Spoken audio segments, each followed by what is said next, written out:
My name is Noelle Thornton. I'm commissioning engineer at CannonDesign.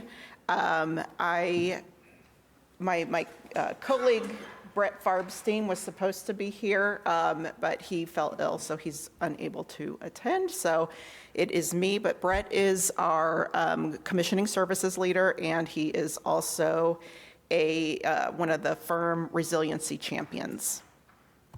So we'll go through, this is the basic information that you've seen in every presentation. This is our course description. This is our abstract. We just want to talk about how important it is that hospitals are ready and the facilities are able to sustain some of the weather impacts that come from climate change. And then we'll discuss some of the strategies that they will be using. And here's our learning objectives and our agenda. So the average global surface temperatures have increased by about 1.1 degrees Celsius since 1880.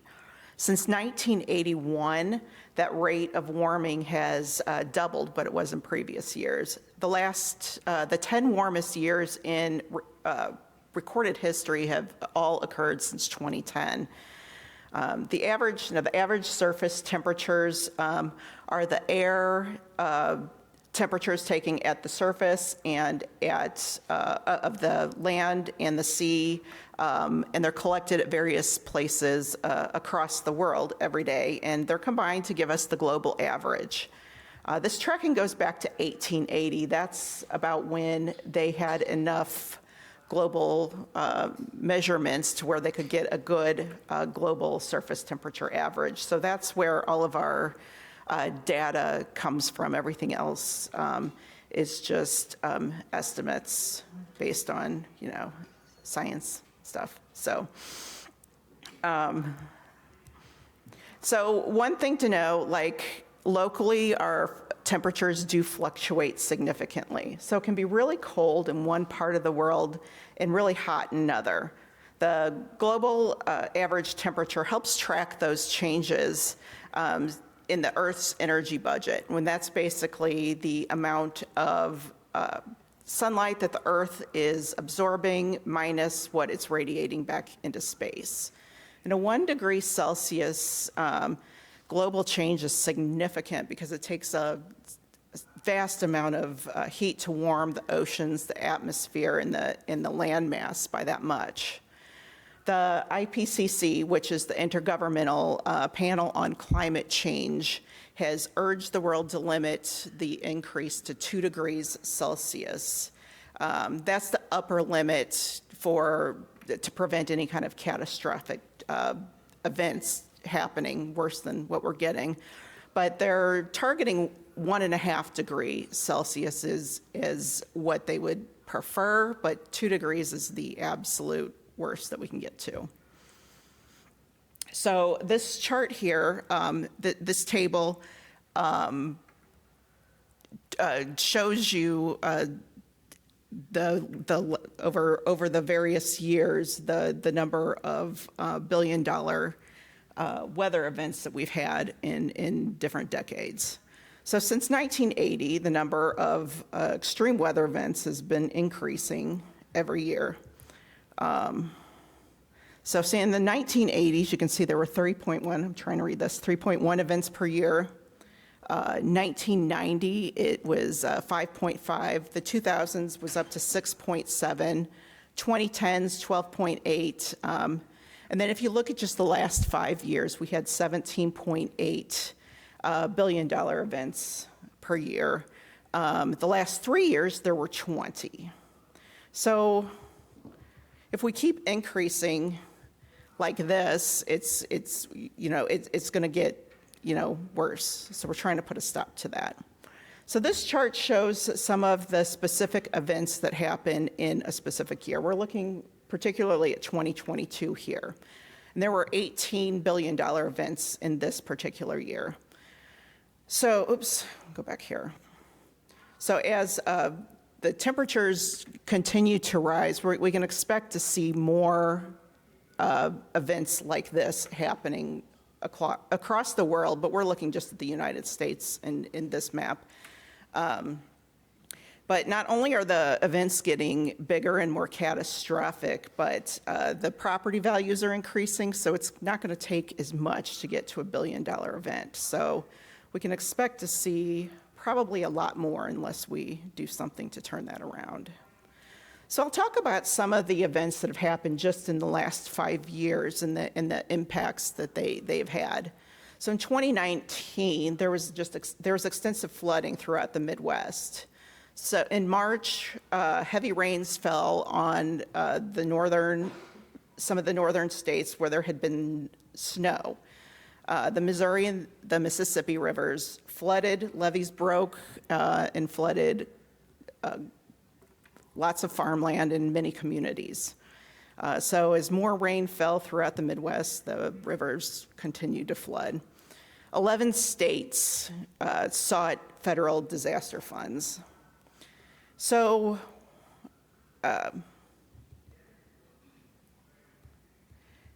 climate change is a major factor in floods like this. So the warmer air holds more moisture, and that moisture falls out of the sky as either rain or snow. So during this year, there was a lot more snow than normal in the Midwest. There was an early March blizzard that brought about 3 feet of snow in Nebraska. By mid-March, temperatures rose to 60 degrees and brought 1.5 inches of rain. So that melted the snow, and the frozen ground was unable to absorb the water, and it led to runoff into the rivers. Because of the flooding, several hospitals were inaccessible by ground transportation. Many hospitals sustained damage from the floodwaters. Several facilities were forced to evacuate. They had to suspend operations and stop admitting patients. Some hospitals reported that staff were finding it difficult to get to and from work due to the road closures. And some specialists had to even be flown in to see patients. In February 2021, a winter storm hit much of the U.S., especially Texas. The snow and ice and freezing temperatures hit the entire state. Some parts of Texas were colder than Alaska. The low temperatures resulted in record-breaking demand on the power grid, and they weren't able to support it. So the utility attempted to shed power with rolling outages, and it left a lot of people without power for days. Many of the power plants are powered by natural gas. There was also a shortage of natural gas, so it was just a series of unfortunate events. So in Texas, most buildings have been designed for warmer temperatures, obviously, but even when they're designing for like cold impacts, they weren't predicting the type of cold that they got in this particular storm. So our designs aren't really keeping up with what's been occurring to us. So while the Earth is warming, that doesn't mean that there aren't going to be cold events. So actually, worldwide, February of 2021 was the 16th warmest on record. So in this case, the polar vortex broke down, and it fell further south than normal. So the hospitals struggled because many pipes were frozen and they had water shortages. Staff had to pump water into storage tanks so toilets could even be flushed. There was food supply and medical supply shortages because you couldn't get to the hospitals because of the icy road conditions. The hospitals were overrun with patients when patients were able to get there. And there's no safe way to discharge people because of the travel, and also because you don't want to send people home to places without power. So in 2021, the western part of North America was subjected to an extreme heat wave from late June through mid-July. The temperatures exceeded 100 degrees Fahrenheit for days in some of those areas. That combined with low precipitation led to dangerously low lake water levels too. They ended up with basically a mega drought is what they were calling it.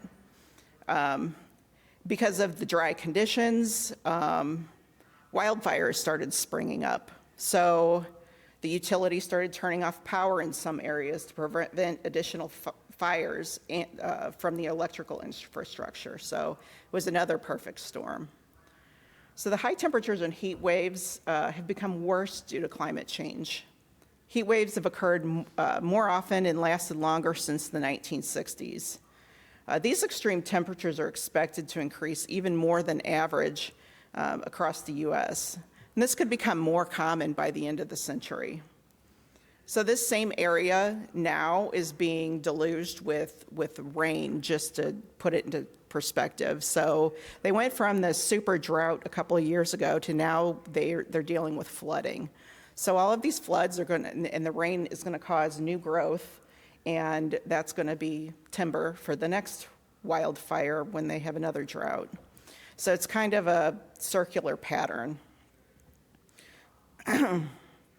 The hospitals there were also overwhelmed with patients due to the heat conditions. They also had a lot of extra patients because of the wildfires, plus because of the wildfires affect the outdoor air quality, and treating this air to make it acceptable for the hospitals is difficult and costly too. So in September 2022, Hurricane Ian struck southwestern Florida. And I'm trying to hit kind of some of the weather events that have hit across different parts of the state so more people can relate to these. Hurricane Ian was a Category 4 hurricane. It had sustained winds of 150 miles per hour. It hit, or significant parts of the coastal communities were completely wiped out by the high winds and the storm surge. Ian crossed Florida, causing inland flooding.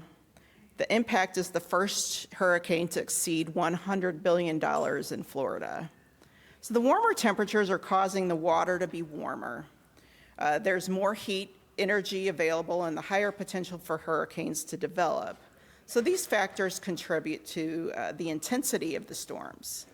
Hurricane Ian forced at least 16 hospitals to evacuate patients after it made landfall.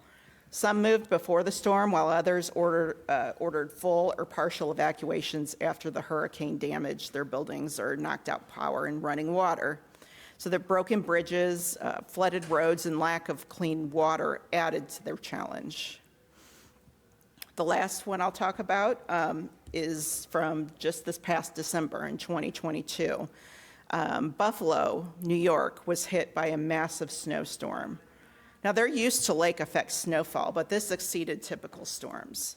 This storm was a combination of a lake effect snow, ice storm, and a windstorm all in one.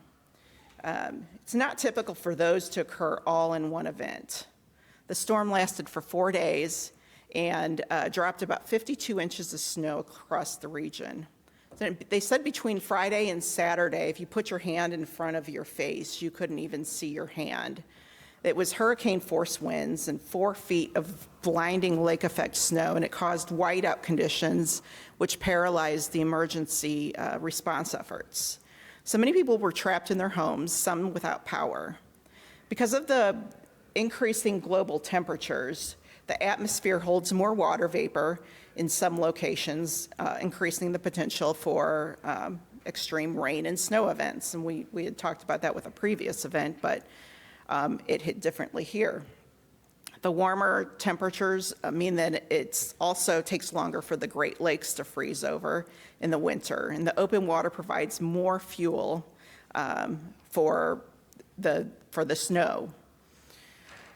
The emergency services were unable to travel to people with emergencies. They had to sit in their ambulances listening to calls that they couldn't attend to. Hospitals provided shelter to the people who were able to get there, but they're also full from the emergencies that did make it there. Some hospitals were understaffed, and the staff that was there couldn't be relieved. The food and medical supplies became scarce. So climate change is a public health crisis. It impacts our weather and environment, along with the quality of the air that we breathe, the water we drink, and the food that we eat. The health effects of climate change include respiratory and heart disease, pest-related illnesses like West Nile and Lyme disease, water and food-related illnesses, injuries, and even death. Climate change impacts not only human health, but also the delivery of health care services to the communities. It also affects the ability of communities to be able to rebound from these effects. We discussed how the hospitals were impacted with the previous weather events. Extreme climate change or extreme climate events led to the health system disruptions in a lot of cases. Hospitals sometimes need to be evacuated, facilities are damaged or closed, power outages can disrupt care and damage roads, and transit systems can prevent people from getting to the healthcare facilities. When some hospitals are forced to close, others can become stretched beyond their capacity. Overcrowding can result in decreased quality of care. Disruptions in the supply chain reduce the availability of the needed medical supplies or food. So recently, hospitals also had to adjust to the COVID-19 pandemic. An extreme surge of patients, exhausted and stressed healthcare workers, and a strained supply chain overwhelmed the healthcare system. Communities rely on their hospitals as refuge. While not necessarily related to climate change, pandemics should also be considered part of resilient design. So these extreme weather events have far-reaching impacts on facilities, our health, and the community as a whole. The events themselves impact the facility. We've already spent a lot of time talking about how the events affect the healthcare services. These events also cause a variety of health issues in the population, which necessitate additional services with already strained facilities. There's mental health consequences from trauma or stress. There's standing water for a period of time. There's waterborne and airborne illnesses that rise. Then there's a lot of health repercussions from poor air quality. People who are already in poor health are more susceptible to illness also. So the community is impacted also by these events. They have extended power outages. All the same things that are affecting the healthcare facilities are affecting the community as a whole, and they're struggling with the same things. The transportation's disrupted by road closures or damaged infrastructure. If healthcare facilities are forced to close, there's treatment delays, which impacts the overall health of the population. Then there's financial impacts from property loss and business closures. So there's enormous cost to both the healthcare facilities and the community for not being prepared for these events. If facilities are forced to close, there's disruptions to much needed services. Healthcare needs are greater and the facility is unable to serve the community properly. There's also a disruption in the supply chain. The facilities may not be able to get critical supplies. The personnel have a difficult time getting to the facility to get to work or change shifts, so sometimes they're having to use the same staff over and over, and they're very overworked. Because of the limited supply and high demand, the costs also certainly increase. And this goes over a lot more detail about some of the financial burden that both the hospitals and the community suffer. But, I'm going to just kind of brief over a few of them. When you have emergency repairs, that tends to cost more since you aren't able to plan for it and it's an emergency situation. We've already talked about supply chain issues. Then there's costs from having to shut down research. So there's costs associated with that too. Then there might be hazardous materials cleanup. There's also a lot of indirect costs. And then the community struggles with the same thing. Again, they have the same things happening to them, so they have a lot more costs as well. And plus, people have a difficult time getting to work because either from their health, or there's issues to the transportation. Sometimes they're not able to actually, the employer's not able to staff them at the time for the same reasons. So it's imperative to minimize these hits by becoming better prepared for these inevitable events. So we'll move on to resiliency. Resiliency, what is that? It's the ability of a system and its components to anticipate, absorb, accommodate, or recover from the effects of a hazardous event in a timely and efficient manner, including through ensuring the preservation, restoration, or improvement of its essential basic structures and functions. So basically being prepared for the unexpected is the definition. So hospital needs to be prepared for a number of potential hazardous events that might occur. Now, the odds of many of these happening have greatly increased over the past several years, and they're not expected to slow down yet. So now different regions are going to have to prepare differently, but we've, given what happened in Texas a few years ago, sometimes there are unexpected things that happen too. So you have to kind of keep those in mind, that there might be, some unexpected things that happen. So you have to keep that in mind as you're preparing.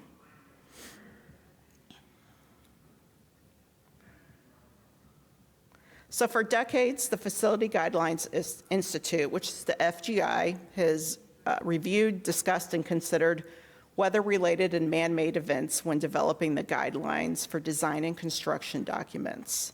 Now, this is what designers use as one of the codes for designing to healthcare.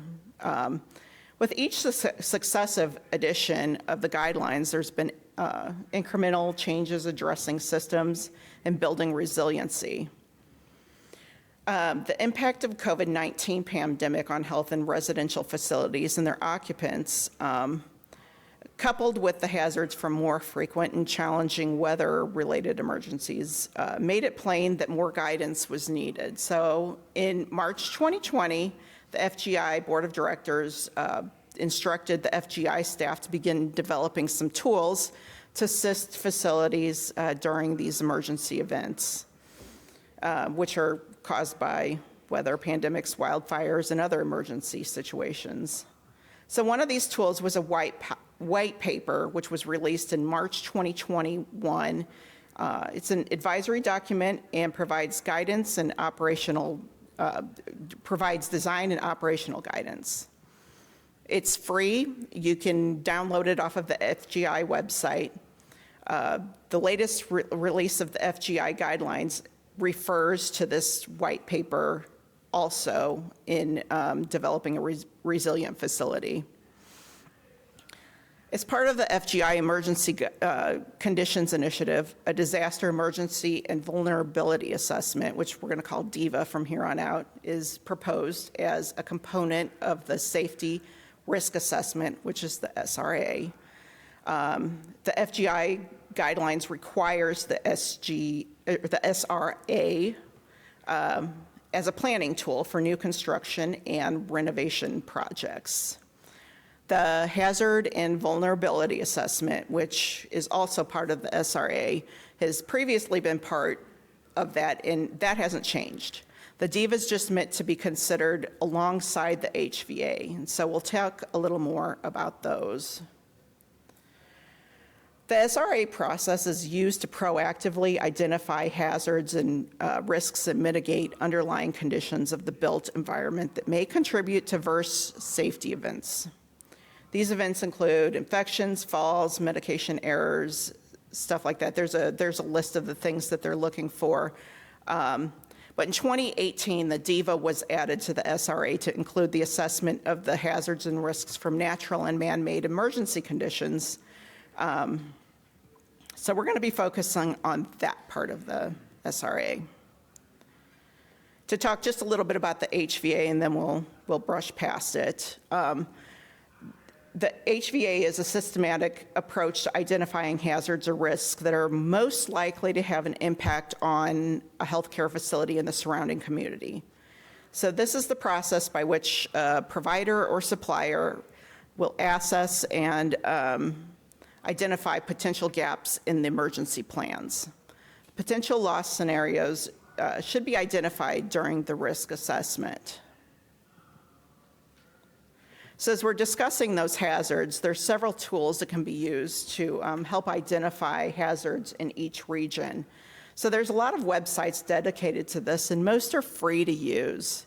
FEMA and the National Oceanic and Atmospheric Administration both have tools, along with other organizations. And you can look for those to find specific hazards to your region. You would just put your region in, and it brings up, you know, whether you're susceptible to flooding or tornadoes or hurricanes or something along those lines. And it gets into some pretty good detail. Moving on to the DEVA. The intent of the DEVA portion of the SRA report is to proactively identify the built environment solutions that mitigate the risk and potential hazards and support the emergency operation plan. So this should include information developed as part of any facility-based HVA, but it specifically addresses the emergency preparedness program, so that not only are you identifying the hazards, but figuring out what can we do about this, and that's part of the resilient design process.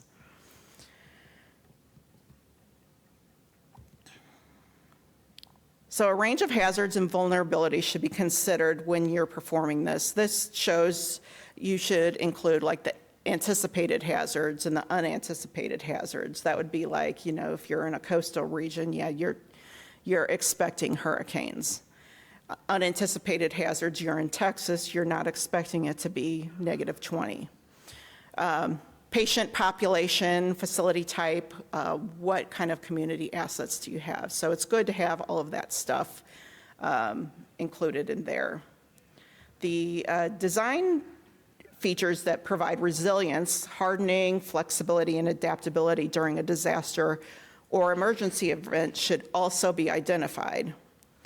The design team should also incorporate the identified disaster and emergency-related design features in the project design documentation. So the proposed DEVA framework, which this comes from that white paper that I referenced, and it is free on the FGI website. Step one is you need to identify your hazards. And we went into kind of how to do that, but along those lines, you would also include whether they're anticipated or unanticipated, and whether, like this table that they've got here shows like a big bang or a rising tide. So the big bang would be like it hits fast. You don't have really any warning, such as a tornado. The rising tide is like you see it coming, like a wildfire. Well, the initial wildfire, might, hit quickly, but it's, you see it coming. So you have, time to evacuate or something. So those are things to consider, because it helps you figure out how to respond to them. Then step two is evaluate the risks. So you take all the risks that you found in step one, and then you chart them. They're showing you a table here.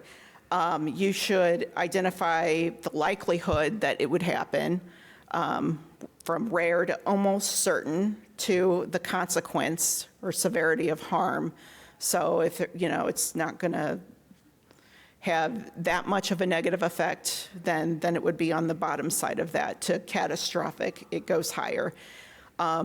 What they did here was that they color-coded it based on those items to determine which they really needed to have a proactive approach for. So step three is to generate potential solutions. So some of the factors that you would consider are listed here, like the surge capacity would be like you're looking at the specific areas that might see a surge. So that could include like a department might have a surge of, like you'll have a surge of people in your emergency department or your surgery department, or you'll have additional lab work. It could even be like a surge of people coming to the facility, so that's part of the road work also. Or even like the building systems, are they going to have an additional surge? Alternate care sites would be identifying if you're not able to serve everybody immediately, like how are you going to deal with that? Are you going to move people to a different place? Are you going to bring in a pop-up unit of some sort? Those are some things to consider. The resiliency, that's part of what we're discussing here, that includes the facility being able to continue service before the event occurs, during the event, and after the event. The small and rural healthcare have challenges that others don't, so they need to kind of make note of what those are. And residential settings, that would include recommendations primarily focused on like nursing homes or hospices or assisted living facilities. So commissioning for resiliency. We can use the commissioning process to support developing a resilient facility. The FGI guidelines have been updated to support building for resiliency. So throughout the process, beginning with developing the OPR, we can make sure that resiliency is being discussed. If the DEVA has already been developed, we should ask for that. If it's in the process of being developed, we should participate in the discussion and make sure that those potential solutions are added to the OPR. From there, we follow with the design reviews and through the VE process to make sure that the final design is a resilient facility. So through construction, we keep these things in mind as we're observing things going in, and then we verify the performance of the equipment. We want to confirm the final system will be better able to sustain some of these extreme conditions. So we use our prior experience with some of these facilities to anticipate possible disasters that might happen and test for that to the best of our ability, of course. So the facility should be better able to operate without disruption when these events happen, or in the event that there is some disruption, they should be able to recover quickly. I went back too many. So what are some of the things that we should be looking for? What does resilient design even look like? We should know this if we want to commission to this. So, for instance, for coastal hospitals that may see hurricanes, the building exterior should be able to resist sustained winds and impact. There should be sufficient backup power that can keep the facility operating for a sustained period of time. Some hurricanes have resulted in power outages lasting for weeks. There might be flooding, so you should look at the structures to see that there's flood proofing in place. Can the structure be elevated? Now, I know it's hard for a commissioning person to come in and say you need to elevate your structure, but, this should be all part of the discussion at the beginning of the project. Resiliency should be part of that discussion. It should be important to the owner and the design team, and we just kind of need to be a voice for that. So let's see. So this image shows Nantucket Cottage Hospital, which was designed by our firm. The hospital is located on an island in the Atlantic Ocean, 40 miles from the coast of Massachusetts. Because this site would be subjected to hurricane-forced winds, coastal flooding from storm surge and power outages, and the potential for not being able to be resupplied from the mainland, resiliency was a major design consideration. So strategies that were implemented included locating critical equipment above the flood line, installing submarine doors for the grade level mechanical and electrical rooms. Systems were designed for redundancy, so there's a backup if the main source fails. And the backup power generator had an increased fuel storage capacity. Photovoltaic arrays can help if there's a major utility power outage. The design allowed for a system to be added at a later date. So the building's facade and the windows were designed to withstand hurricane forces while also contributing to lower the energy use. This site was graded to help divert and store water from high precipitation events and also to prevent flooding. So the location of equipment is important for mechanical equipment. It must be above any potential flood line and protected from any storms. So the piping systems should be sufficiently protected from extreme cold. If the outdoor air quality is poor, adequate filters can help along with UV disinfection. We've already experienced strategies to help in the event of a pandemic. So unfortunately, at the beginning of 2020, most buildings were not prepared for a pandemic.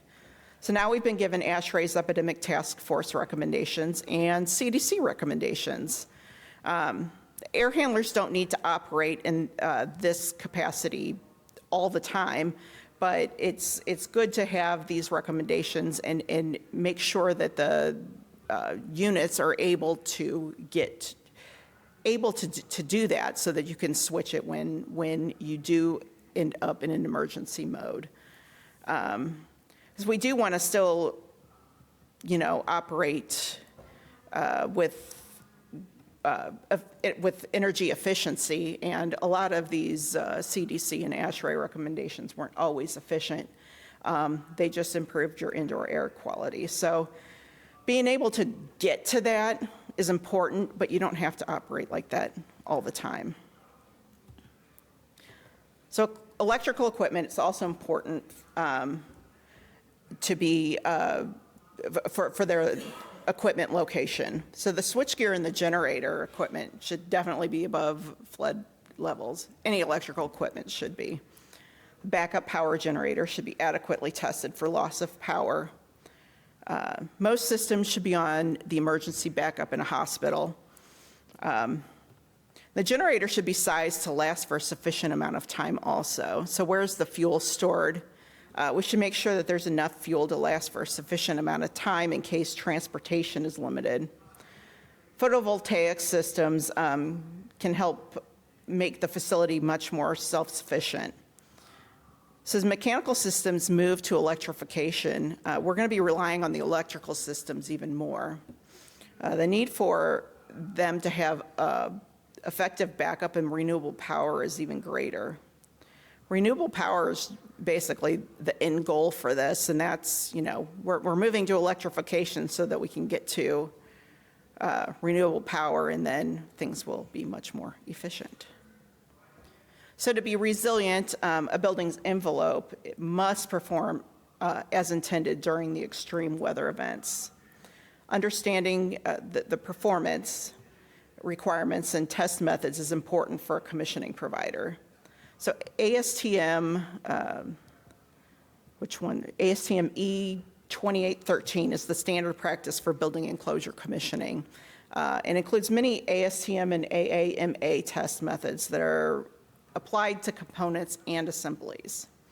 These tests performed during construction provide assurance that the air vapor barrier, the windows and curtain walls, exterior panels, and the roof can withstand the potential destructive forces, which include pressure differential and rain driven by high winds.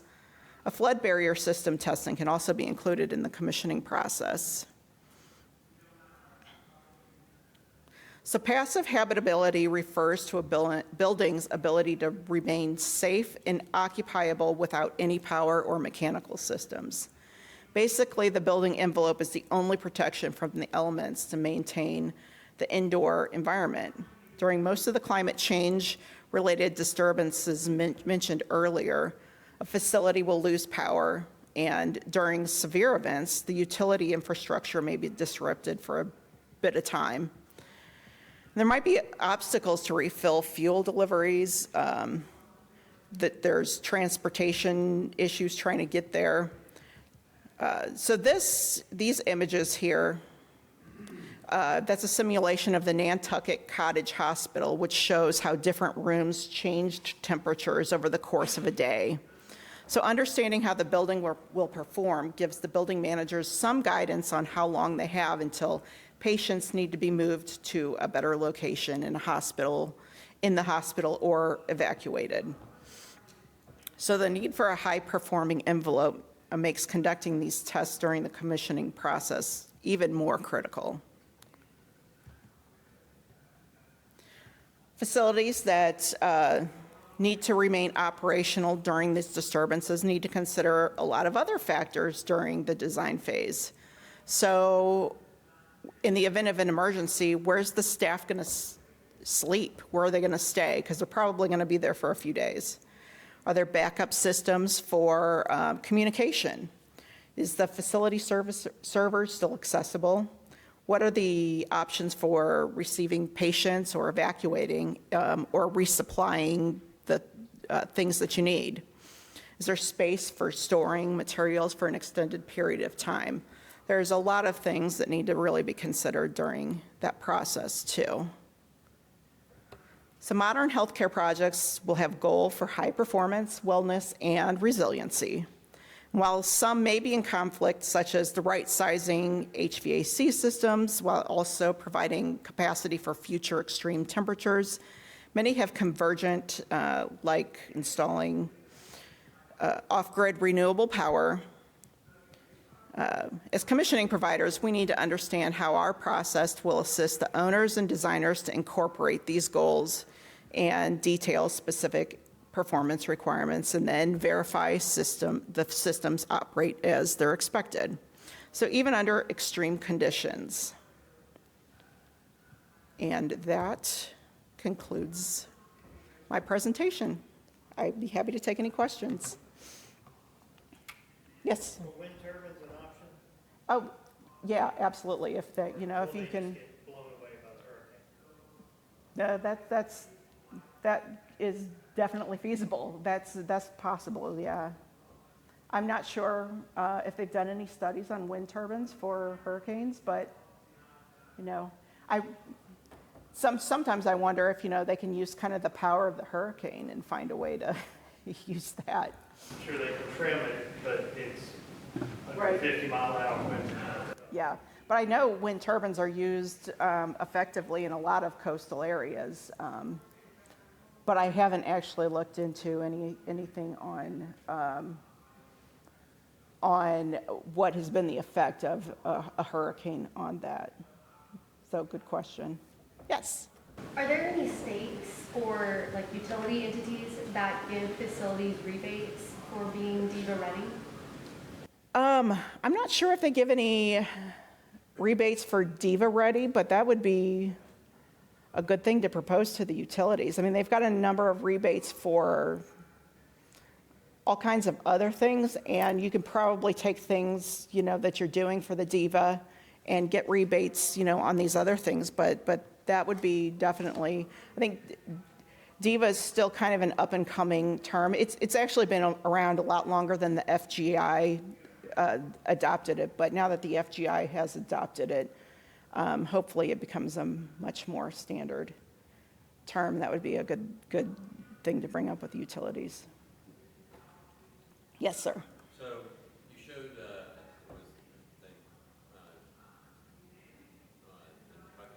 Nantucket Cottage Hospital, yeah. so you must have had some sort of software to determine the degradation that occurred in comfort. I wasn't specifically involved with that. My colleague Brett was heavily involved in it, and he would know the answer to that. I suspect there was. We've got a division of our company that has software that does facility optimizing, which I suspect that they use as part of that. So that they came from your own proprietary? Possibly, I'm not sure. Yeah. Any other questions? Yes, sir. When it comes to the building envelope commissioning, do you have additional checklist requirements for enhanced anti-terrorist? Yeah, that's definitely something to take into consideration, right? That would be a risk to include in something that you're planning for. And yeah, there would be some checklists. Now, and it's harder to prevent something like that, of course. But yeah, that is something that there are some things in place, but there probably needs to be more. Yes. Yeah. This really reminds me of like the TCFD physical risk guidelines. Are you familiar with I'm not, no. Which guidelines? the TCFD? TCFD? Oh, Task force on. oh, yeah, okay. Yeah, I have heard that. So that's more of like the, like investors or heavy investors, are like wanting to know like the resiliency of commercial buildings that they invest in. So Ah, this is more like for healthcare. So I don't yeah, smart. Yeah, that's good. do you know if the DEVA guidelines, since you're familiar with that, so do you think it will become more of a regulation, like a requirement of law down the road? Or? I don't know. Being that it's in the FGI guidelines, hospitals are going to start to need to do it. But as far as the government picking it up, I'm not sure. Now, I do know that the current administration is trying to change codes to add resiliency for climate change into the codes, which is good. So I would predict that would go along with it. Right, yeah.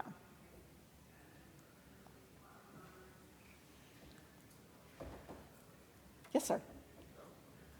So 2813 has a lot of test procedures in it. It doesn't really indicate which tests to do outside of some, and some suggested ones for field as well as laboratory. One thing that 2018 doesn't even speak to is the need to determine the level of risk. So in determining the level of risk would determine what the intensity of your building enclosure testing would be required. How are you addressing that from the perspective of the design side in developing your owner's project requirements to the current facility? Well, it's all part of the push. The thing is, most of the time, you land on code minimum, and this is part of a push to go beyond that because we need to look for these potential issues that might come up, and we don't want to address them. So it's more of a discussion. You kind of have to sell people on spending the money to go the extra mile. Right. Yeah. Thank you. Any other questions? Okay. Thank you all.